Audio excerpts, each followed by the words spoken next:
Hi, my name is Amar. I'm a senior econ student at Case Western. Hi everyone, my name is Zach, and I'm a first-year medical student at the CUNY School of Medicine.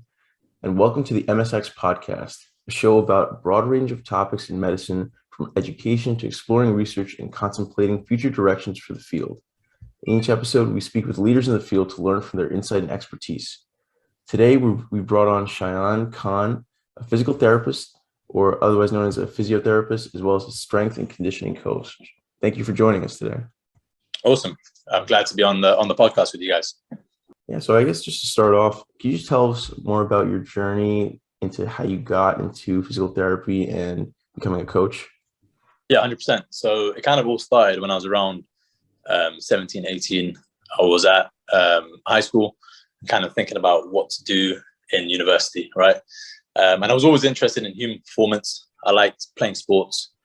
But growing up, I didn't have the huge amount of, availability to play sport. So it was always quite difficult in that sense.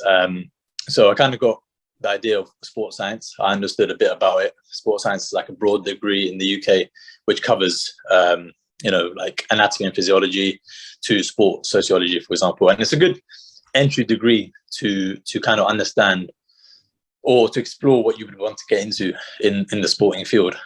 And so I did the sports science degree. And whilst I was doing the sports science degree, I was always interested in gym and how to kind of improve performance for athletes. At the time, I was into table tennis and racket sports. So I used to play table tennis for the university, and I used to play a bit of badminton as well. And while I was at university, I always did my independent studying. So I started to research a bit more about strength and conditioning. And that's a little bit more about like a subject to sports science, where strength and conditioning is more, you could say, working with athletes and working with the population who wants to improve their performance in a particular sport. So, for example, if you have someone who's taking part in like a 100-meter sprint, they're not going to just be doing the sprints. They're going to be working on developing their explosiveness in the gym, so that can also transfer in that 100-meter sprint. And I was always interested in how I could kind of use those tools and put them into practice. And it wasn't enough doing just a degree. I had to research and find who was kind of involved with this sport, strength and conditioning. And there was a governing body within the UK that you can go to their workshops. So I used what I had, whatever money I had as a student, and invested that into the workshops, did that on the weekend while I was still studying, and gain experience and gain knowledge from that. And when you do those workshops, you can then, over time, do an exam to become a strength and conditioning coach, which I did. And that's kind of how I became a strength and conditioning coach while I was doing the sports science degree. And I think that's a key thing to take for away from this, is that students who are in a particular degree don't kind of just stick to what you're doing in that certain degree, because you can always widen your knowledge base within a different subject that is still related to your degree. And that's kind of why it benefited me to then use with the things that I was doing independently. I could then use in a setting. Like I got a job, for example, a volunteering job, because I was doing strength and conditioning stuff while I was at university. So I was working with like a rugby team, for example, just gaining experience for free. And you're going to have to give somebody a free time, regardless if you don't like that. That's just how it is in this type of field, because you're going for what your passion is. If you're going for money, then you've got to be careful, because at the end of the day, they're looking for people who are interested in learning and developing their knowledge base. So that was kind of the strength and conditioning side of things, learning within those 3 years of sports science. And that kind of developed. And then by the end of my degree, after I graduated, I then took up more strength and conditioning. So as in, I did my personal training as well, which kind of is the easier part when it comes to coaching. Training normal people is kind of easier than training your athlete, because you have to go a bit more detail. And so that's kind of what I did. So my first kind of role was a personal training role, which is your normal people working in the bank or working in a law firm. How to kind of develop their lifestyle factors to benefit their physique, but also their lifestyle as well. So things can be related to also the students that are going to university. You can maximize your sleep, for example. A lot of the time students are not really sleeping that well because they're going out, this and that, and that's fair enough. But if you want to develop yourself as a coach, you have to practice it as well.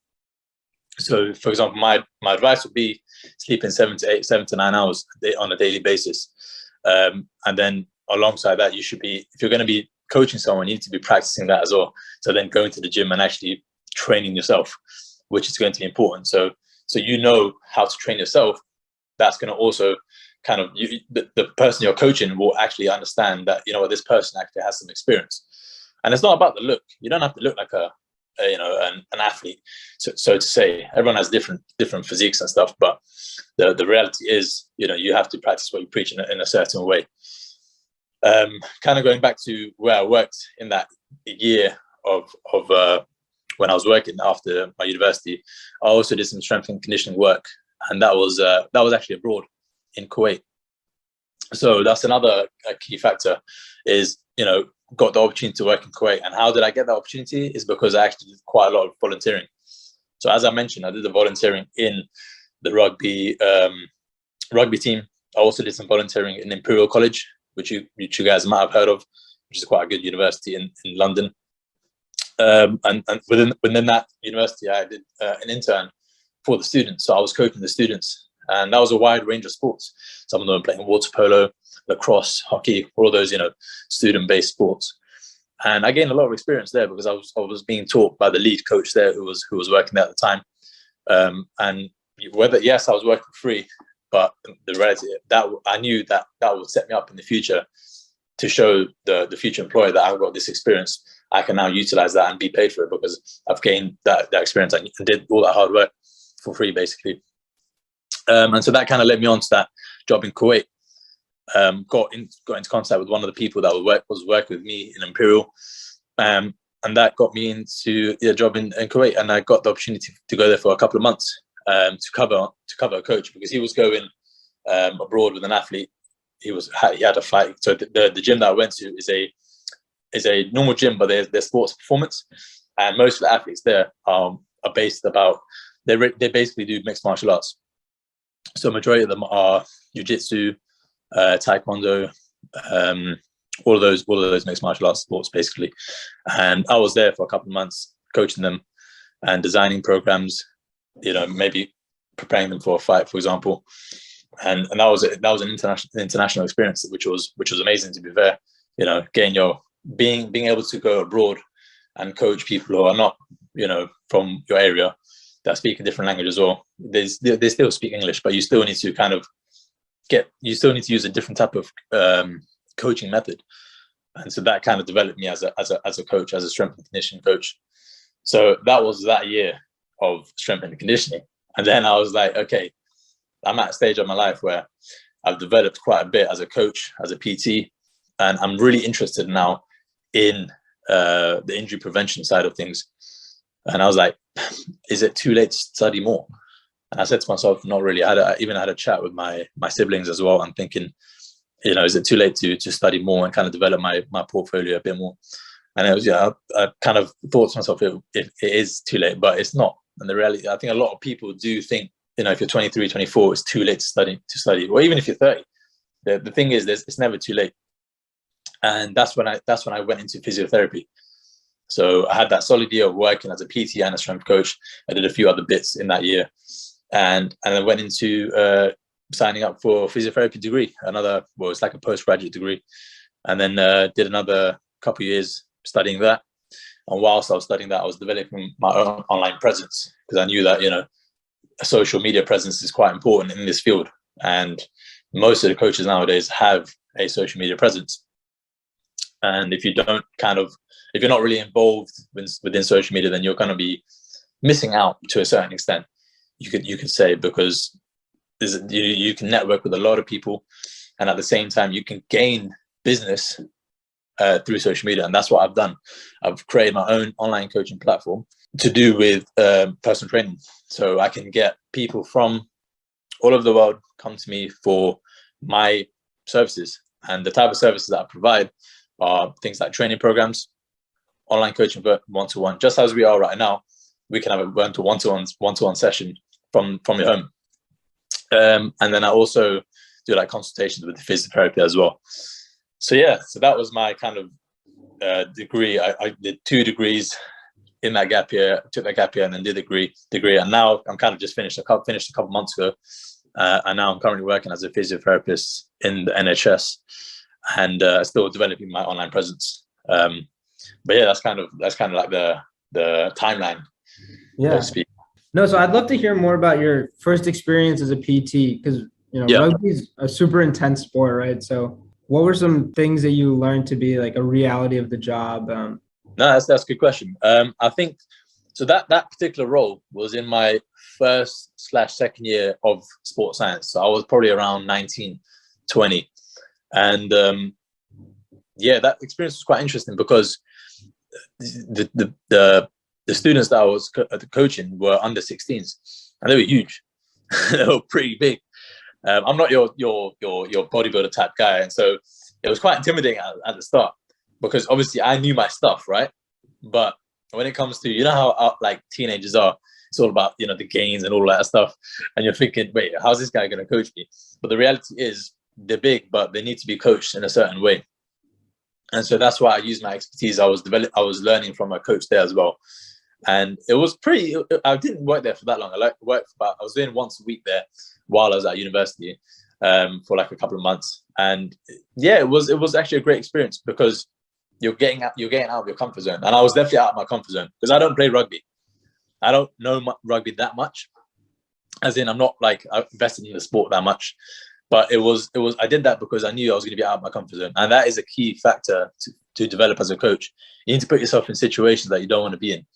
And I'm not a rugby person at all. And I was like, you know what? It'll be interesting to kind of know a bit more about the sport and see how I can use my skills to develop these players. And that's kind of what happened. And yeah, definitely, I don't regret taking that opportunity. And if I can tell anyone, even the next, actually, like after I kind of went to my 3rd year of university, I was actually telling first year students to actually take up the opportunity because you're not going to get the opportunity again, especially while you're at university. So yeah, it was an interesting experience. And I guess like since you've seen a lot of sports, you've coached a lot of elite athletes in different sports. What are some of those most common injuries or conditions you've seen? And I guess how do you coach people through those injuries? Yeah, it's a good question as well. So it differs from sport to sport. So for example, I'm currently now, as I said to you, like I was playing table tennis, badminton when I was at university. Now I'm completely changed. I've gone to a completely different sporting background. I'm just a straight jiu-jitsu guy. I grapple on a weekly basis, and I compete as well.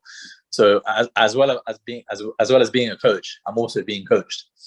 And I feel like that's a key aspect to developing yourself as a coach, is actually being coached as well, because you're never perfect as a coach. You're always going to make mistakes when you are training someone, when you're coaching someone, because the reality is this type of field is you're going to work through doing some mistakes and a bit of trial and error as well. And yeah, so the common injuries within jiu-jitsu, I've had injuries myself, and I've also rehabbed them myself as well. For example, you get typical shoulder injuries when you're sparring in jiu-jitsu. If anyone doesn't know what jiu-jitsu is, it's a grappling sport that's mainly based on the ground, and you're basically in a combat scenario. And you can get all types of injuries. You can get finger injuries. My fingers are not the best because you're always gripping all the time on the gi, which is like a karate type of jacket. I don't know if you've seen it before. But you can get, like injuries on your knees. You basically can get any injury you can think of in jiu-jitsu. And the reality is, a lot of the time, people rehab quite quickly in jiu-jitsu because, they act as tough guys. Obviously, that's just how the sport is. And so the rehab process can be limited to a certain extent. Some people rush it, which is not the best thing to do. But that's just how the sport is. Some people don't want to miss out too much. So I give advice quite a lot to people that are in the gym that I go to for jiu-jitsu. And for example, like a couple of weeks ago, we had someone who dislocated their patella, which is basically the kneecap. So the kneecap literally just came out of place. and I had to kind of reduce it, which is put it back in place, because we couldn't call emergency services just because of how it is down here in the UK. It's a bit complicated. So yeah, that was that. And so putting that back into place, he had this dislocation. Now you have to start the rehab process.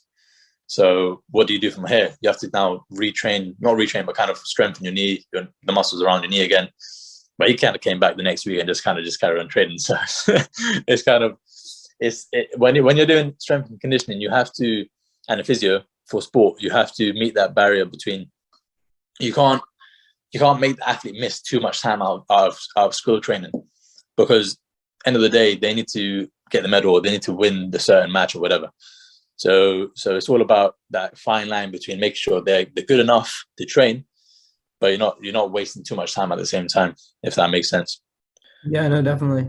And I also have a question about, like, where your motivation came from for, like, first stepping in the gym, and the importance of, like, that motivation to develop it into a lifestyle. Yeah, definitely. That's a good question as well. I would say when I was younger, I was never a strong guy. So growing up around 15, 16, I'm 25 now. At that age, social media wasn't as big. So Instagram, just kind of started when I was 15, 16. I remember it was pretty crap.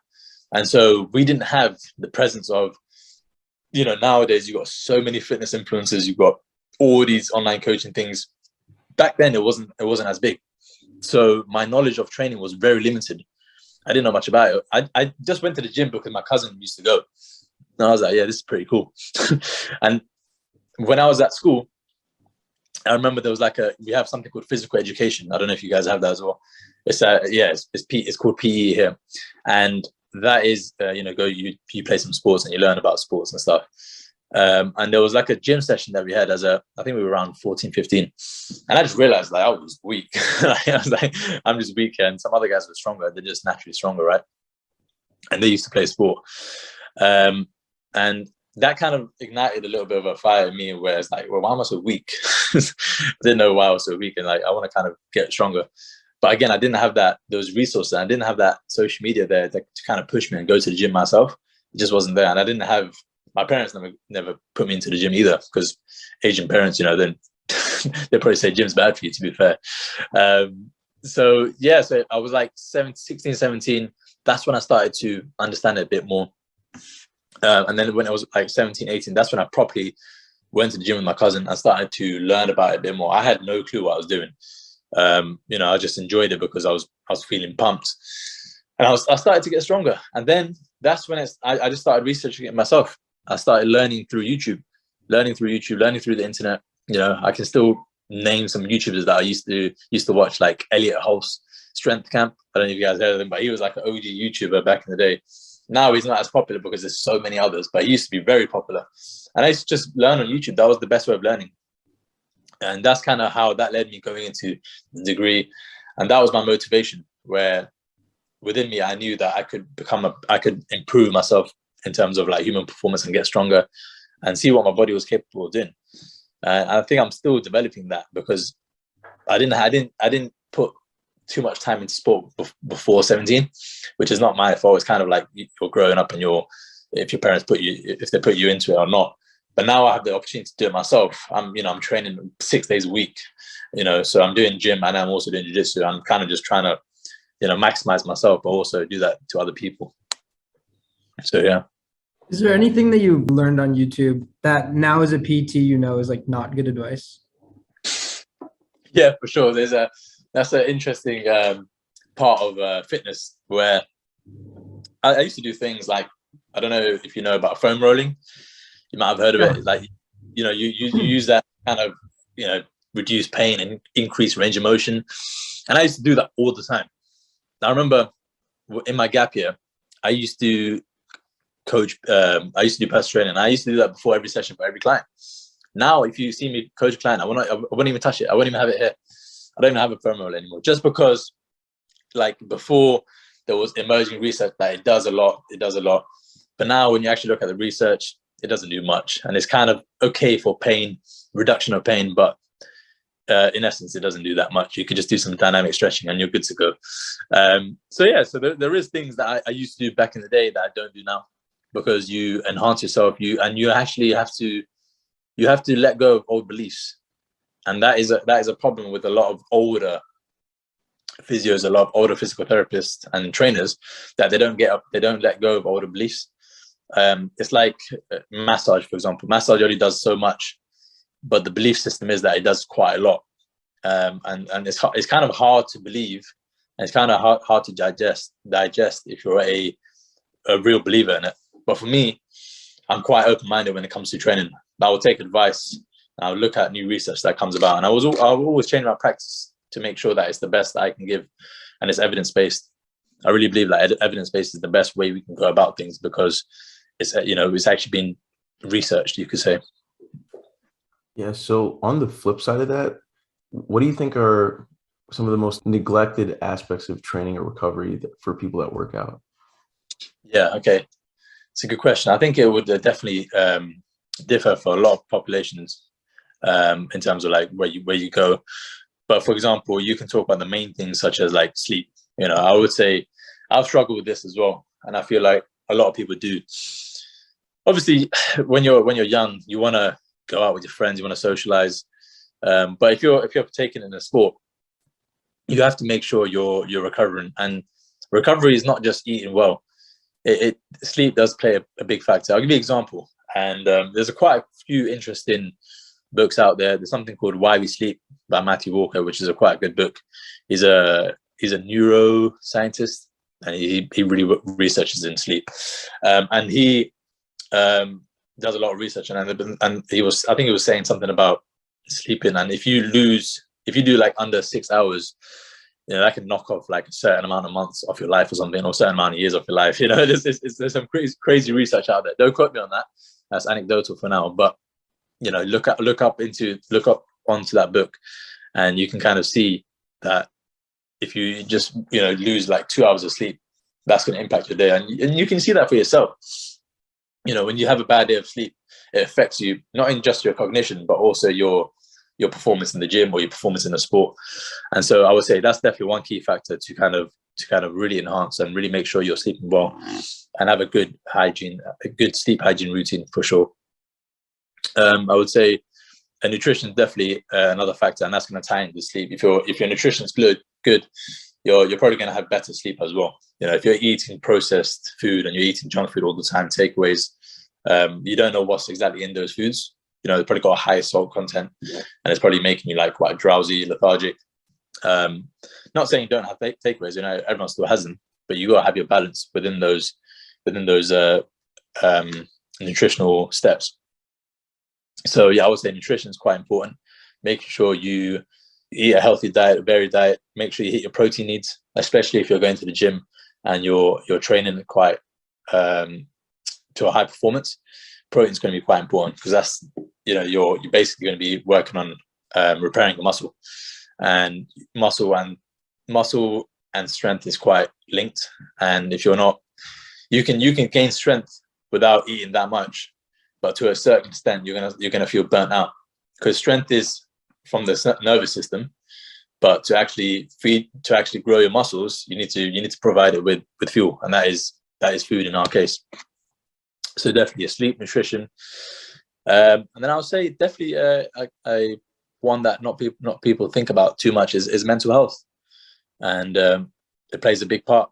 Making sure your stress levels are down, and how you can do that is obviously having a good social circle. Make sure the people that you're around are supporting you and not really bringing you down in a way, and just keeping your head clear. Making sure that you're not doing things that are going to be impacting you. Have you got bad habits, for example, or are you drinking too much? Are you smoking too much, for example? These things, these other lifestyle factors that are involved. Are you binge watching TV? These things are going to also affect you negatively. And I hope that kind of answers your question. So I'd love to learn more about supplements. What's worth it and what's BS?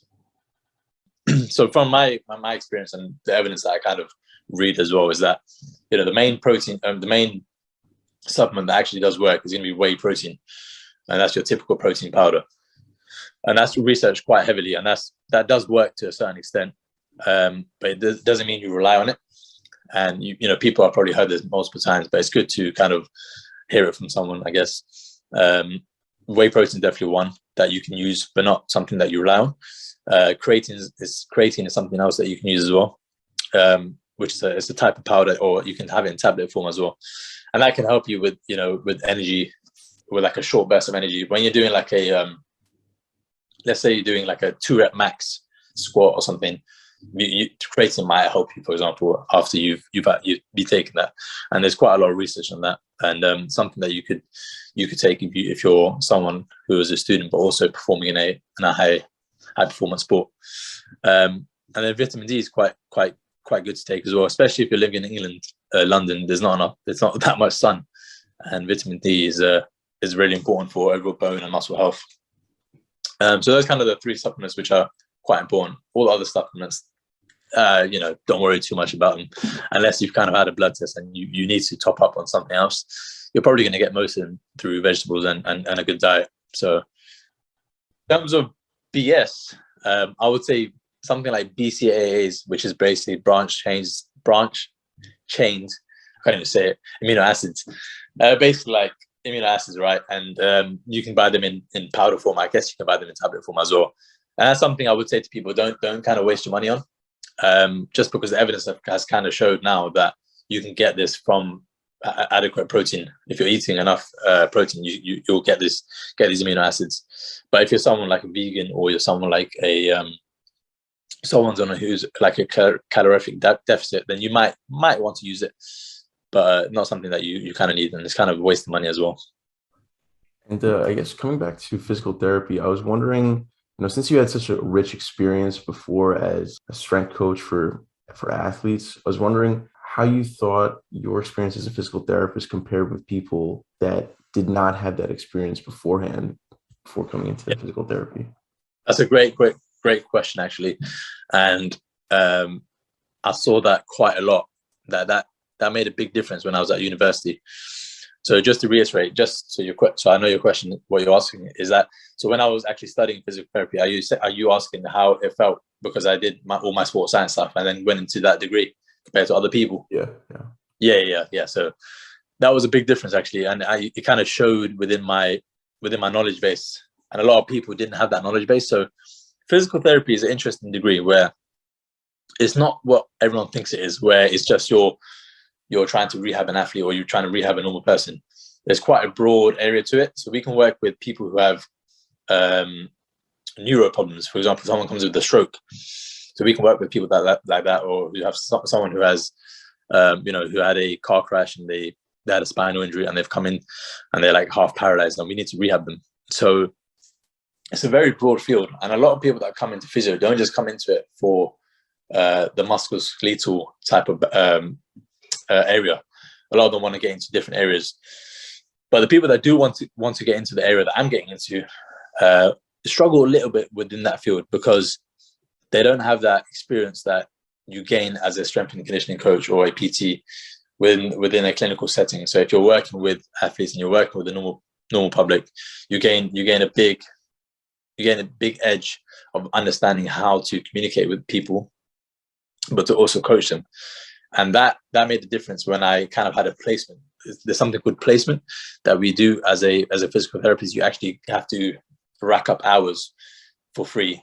You have to do that for free in a hospital, and you kind of get tested on that, and that's kind of how you pass to become a physical therapist here. It might be similar in the States, and so in that placement, I actually got pretty good marks. I actually got 100%, and I was doing pretty well because I had that strength and conditioning background. And she's the person that was testing me. She said, "Yeah, this is the reason why you're actually better than some of the people that who are staff members here, because you have a background in strength and conditioning and you understand how to prescribe exercises, not just for the normal population, but people who are injured."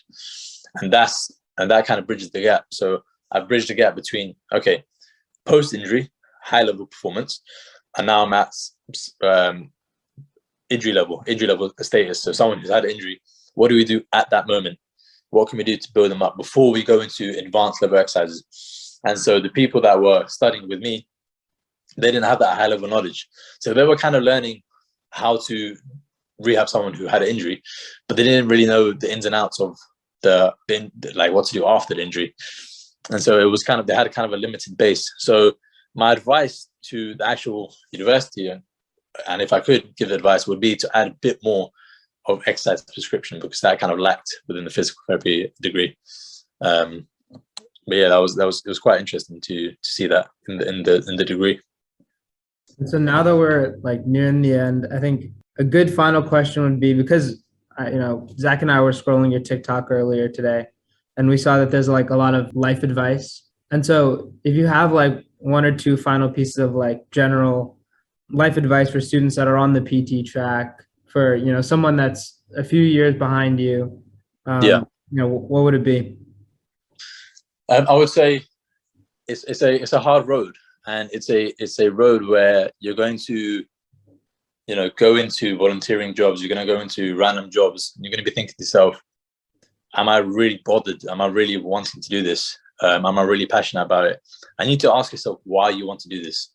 Are you actually passionate about developing people, developing athletes into becoming better, into having better performance in their sport, or whatever it is within that field? Do you really want to do it? And that's going to be the key. And you have to understand that if you're going for it just because you want to earn money, you're not going to last. That's just reality. If you're going for money, then you need to kind of change your field, because the money is really difficult to start off with. You're going to be, and not earning much. That's just how the business is, because it's not as funded. And when people say, "Oh, yeah, you're working with this athlete, how much are you getting paid?" You don't get paid that much straight away. You have to build that up. And once you've built up your portfolio, then you can kind of charge privately, whatever. But don't go in it for the money straight away. You want to build yourself as a character, as a coach, and actually you want to really learn and develop yourself. And so my advice is to do as much experience as you can outside of learning. Learning is good, theory is good, but one thing I've seen, and don't get me wrong, I'm not the best when it comes to studying. I would say everyone at my course would probably more clever than me. But when it comes to practical, I really do go high, and I'm really good with the practical stuff. And I would say make sure you really prioritize developing yourself as a practical coach rather than just a theoretical coach. The theory is really important, but I would say put the practical first. Yeah, that's my advice. Thank you so much. This has been the MSx Podcast.